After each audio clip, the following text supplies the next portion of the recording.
Derek Ramsey isiniwalat na ang panlalalaki ni Ellen Adarna.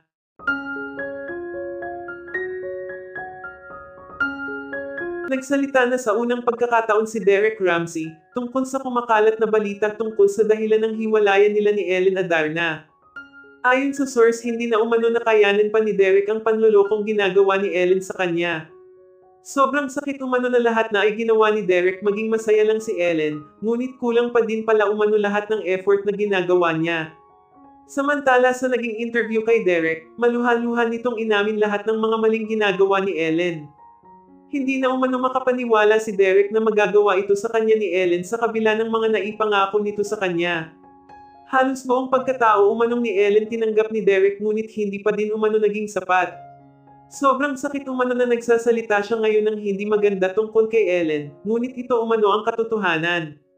May sapat na ebidensya umano si Derek sa mga ginagawa ni Ellen. At huling-huli umano niya ito.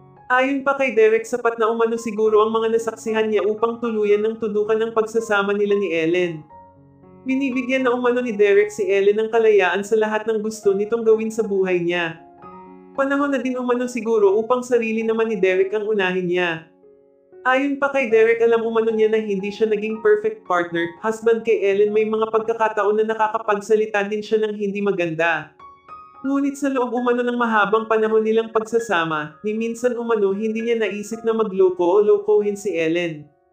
Nagpapasalamat din umano siya kay Ellen dahil sa kabila ng nangyari sa kanilang relasyon, naramdaman pa din umano ni Derek ang alagaan at mahalin ni Ellen.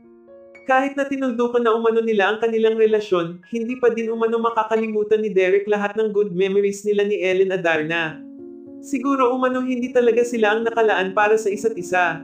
Sana din umano mahanap ni Ellen ang kaligayahan ng puso nito sa lalaking pinili nito ngayong makasama.